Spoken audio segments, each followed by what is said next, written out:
নমস্কাৰ সকলোকে। মই কালি ভিডিঅ' দিব নোৱাৰিলোঁ। এয়া সাজি কাচি ওলাই মেলি যাব লৈছোঁ আৰু মাজুলীলৈ। সকলো ওলাই মেলি আহিলে, ময়ো পালোহি বাছৰ ওচৰ। আৰু কালি ভিডিঅ' দিব নাপালোঁ, মানে ইমানে ব্যস্ত হৈ গ'লোঁ ভিডিঅ'খিনি দিবৰ কাৰণে, মানে মোৰ সময়ে নহ'লে। সেইটো কাৰণে আজিহে ভিডিঅ' দিছোঁ।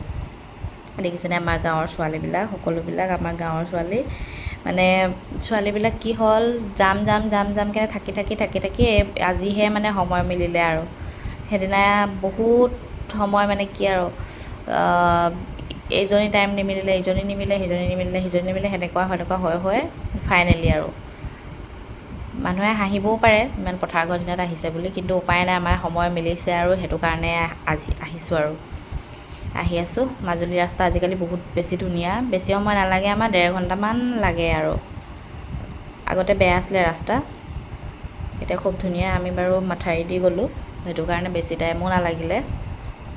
সেয়া চব ঠাণ্ডাকৈ আহি আছে। মাজুলী বুলি কৈ দিলে এনেই মনটো ভাল লাগি যায়, কিয়নো মাজুলীখনে হৈছে আধ্যাত্মিক চৰ্চাৰ কেন্দ্ৰবিন্দু। মাজুলীত বহুত বেছি সত্ৰ আছে, আমি কেইখনমানহে চাম।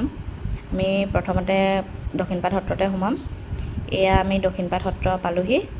ইয়াতে এখন পিছত বনোৱা দক্ষিণপাট সত্ৰখনে, এইখন এষ্টাব্লিছ হৈছিলে 1654 খ্ৰীষ্টাব্দত, আহোম স্বৰ্গদেউ জয়ধ্বজ সিংহৰ পৃষ্ঠপোষকতাত।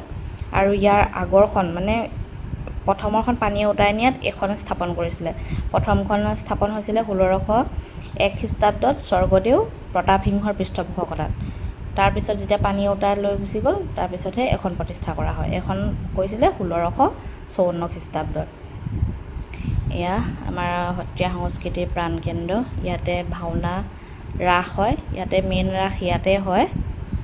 আমাৰ যোনদিনা পূৰ্ণিমা দিনাখনি হয় ৰাস, সেইদিনা ইয়াত ৰাস পাতে। তাৰপিছতহে বেলেগবিলাকত হৈ থাকে আৰু বহুত দিনলৈকে। দেখিছেনে, এইটো পুখুৰী। ইয়াতে বহুত ধুনীয়া পদুম ফুল আছে, কিন্তু মোৰ ওচৰলৈ যাবলৈ মন আছিলে, বোকাৰ কাৰণে যাব নোৱাৰিলোঁ। এয়া বহুত ডাঙৰ সত্ৰখন। ইয়াত দেখিছেনে, ইয়াতে ধূপ আৰু চাকি জ্বলাবৰ কাৰণে ব্যৱস্থা কৰি দিছে ইমান ধুনীয়াকৈ। এয়া আমাৰ ভগৱান শ্ৰীকৃষ্ণ, দেখিছেনে, খুব ধুনীয়া। ইয়াতে সেৱা কৰিলোঁ, সকলোৰে ভাল হওক বুলি। দেখিছেনে, আমি সকলোৱে সেৱা কৰি ল'লোঁ। আমি ফাৰ্ষ্টতে কেইজনীমানে কৰি লৈছোঁ, আৰু পিছত বাকীকেইজনীয়ে কৰিছেহি। তেওঁলোকে মানে থানখনৰ থান নহয় দেই, সত্ৰৰ ভিতৰত সোমাই আছে। থানো বেলেগ, সত্ৰও বেলেগ। থান বুলি ক'লে ভুল হ'ব। এয়া চাব দেই, সত্ৰৰ ভিতৰচোৱা চাব। এয়া কিমান ধুনীয়া, একদম শান্তটোৱে মানে পূৰা চেঁচা, মানে গৰম ভাৱটো নাই, মানে বহুত ঠাণ্ডা। আৰু ইয়াতে বিভিন্ন ধৰণৰ ছবি আছে। আৰু এইটো খুটা বহুত বছৰ পুৰণি, আৰু এইটো কাঠৰ খুটাটোহে। এয়া দেখিছেনে, এয়া ভিতৰচোৱা। এওঁ সত্ৰতে থাকে, তাৰে হয়, দক্ষিণপাট সত্ৰৰে হয়।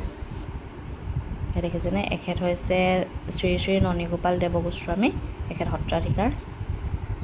আমাৰ ভিতৰখিনি চোৱা হৈ গ'ল, এতিয়া আমি বাহিৰলৈ যাওঁ। আমি আজি ক'লৈ আহিছোঁ কৈ দে আকৌ। মাজুলী। এখন কি সত্ৰ কৈ দে। এখন মাজুলী সত্ৰ। মাজুলী। এই নহয় মাজুলী। কি সত্ৰ সেইটো ক'ব কৈছোঁ। দক্ষিণপাট দক্ষিণপাট সত্ৰ। বুদ্ধি আহিছে দেই তাই, পাহৰি থাকিলে মানে ইমানে এক্সাইটেড হৈ আছিলে, চব পাহৰি থাকিলে। বোকা তাকো তিনিবাৰ বমি কৰি আহিছো। ইমানেই বমি কৰিছে নহয়, মানুহক গাতে ঢেলাই দিছে। আৰু তাই মানে বমি ক'ত কৰে জানে, এইটোতে বমি কৰে, মানে বমি মানুহৰ কোচতহে কৰে, গাড়ী মানে খিৰিকিয়েদি নকৰে মানে। বহুত বেয়া মানে। আমি সত্ৰখন গোটেই ভিতৰখন চাই মেলি অহাৰ পিছত আমি তাতে মিউজিয়াম আছিলে, মিউজিয়ামত সোমাইছিলোঁ, সংগ্ৰহালয়ত। তাতে মানে কিছুমান পুৰণা বস্তু ৰাখিছে, সেইবিলাক চাবলৈ ভিতৰত সোমাই আছে। মই বাহিৰত এইবিলাক চাই আছোঁ। আৰু ইয়াত এটা পুখুৰী আছে, ইমান ধুনীয়াকৈ পদুম ফুল ফুলি আছে। ওচৰলৈ যাব মন গৈছিলে, কিন্তু বোকা আছিলে কাৰণে যাব নোৱাৰিলোঁ। সত্ৰখন বহুত বেছি ভাল লাগিলে। আজিলৈ ভিডিঅ'টো ইমানেই।